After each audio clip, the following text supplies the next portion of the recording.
Okay, so let me show you guys why the overhead press is one of the worst ways to build your shoulders. And it's one of the best ways to destroy your back. Okay, so I'm not even going to load this up because I basically come to the conclusion that it's just not worth my time, energy, and injury risk to do this movement, even just to demonstrate it. So I'm just doing it with the bar, but you'll get the idea.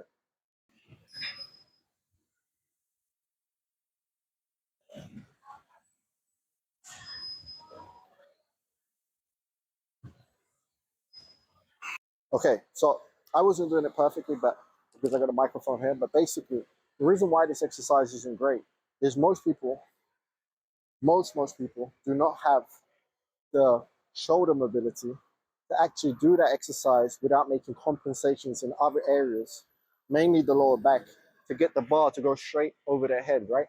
For example, for me, my range of motion naturally in my shoulder is about here, right? Here, somewhere about there, I hit bone on bone. There's no way for me to get higher or straighter up, right? So realistically, for me to go all the way up and hold that bar above my head, then I'm obviously going to have to make some compensation somewhere. And that's when I start doing this, right? I start getting my lower back involved. To put your back in that kind of position with load on top of it, right? Because most people will add on 60, 70, 80, up to 100, 120 kilos. You're just asking to destroy your lower back. Overhead press is a stupid way to build your shoulders. There's much better ways. There's three delts. All three of them can be worked separately. And all three of them coming together, work separately, can give you a bolder shoulder. And you don't have to destroy your back. Because my mobility is so limited, right? I can only go up to here. When I'm here, not only am I not going straight, I'm tilting. I'm still slightly leaning forward.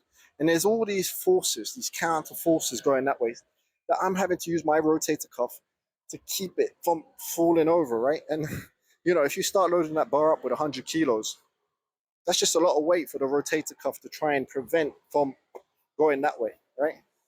I mean, just realistically, those muscles are small. They're not meant to be fighting those kind of resistances. So that's another reason why this exercise just, in so many ways, is crap. If you look at the muscles that are directly opposite gravity, right? Gravity is going down this way.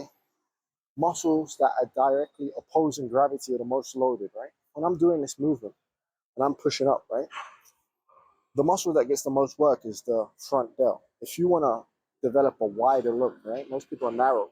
They want to get wider. That's why they want to get shoulders. When they tell you they want big shoulders, they mean they want to look wider. You're barely getting any side delt.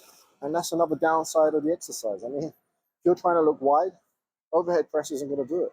It's mostly front delt, tricep, right? There's a bit of a tricep thing going on there, almost like a skull crusher. And there's a bit of participation of the side delt, but not much, right? Because you're in this position. Your side delt is all the way over here. And in fact, one of the worst things is when you get to the top, one of the muscles, or one of the muscles that's working hardest, and it's one of the muscles you actually don't want to work, is your infraspinatus, right? Your infraspinatus is working so hard to prevent you from going that way, right? From collapsing over. And, you came in to build your shoulders. You didn't come in to build your rotator cuff. You understand? So, you need to know these details to understand whether an exercise is good or not. Did you want to just work your front delt? Did you want to work a bit of tricep? Did you want to overload your infraspinatus and maybe snap some shit? Or did you come in to get shoulders that make you look wider, that build the side delt? I mean, think about what you're doing. Think about what you want. You want to get injured? You have to understand when you choose an exercise whether the risks are worth the rewards and whether there's any rewards at all. This is stuff that's carried over from previous areas where they didn't have equipment, they didn't have knowledge. And a lot of it was they were inspired by circus acts. People in the circus used to throw things overhead to impress people, and it just kind of carried over. They looked strong, they were doing that, so we're going to do that. Then the guys that were the best at that period, that survived the potential injury risk, passed it down, and then it just kept going and going and going. And basically, there's much better ways to train your shoulders and saving your lower back. You can do it for a while, but eventually it'll catch up with you. And when it does catch up with you, you'll definitely regret it. You won't be able to do overhead pressure anymore. You'll have to move on to the kind of exercises that I recommend, right? And if you're really unlucky, you'll be in pain the rest of your life. So, and the problem is the guys who give this information tell you like these moves are good, right? These are the ones you need to do to be a jacked guy. There's no refunds on their information, right? Once you take it and you fuck yourself up, that's it. They're not coming to pay your medical bills. So think carefully and just understand, unless you've got the range of motion naturally, some people might have the range of motion, right? And you've got to analyze your body and figure out, can my body do this movement? And if it can't, it can't. And you find other ways to work the muscles and build shoulders and get in shape, right?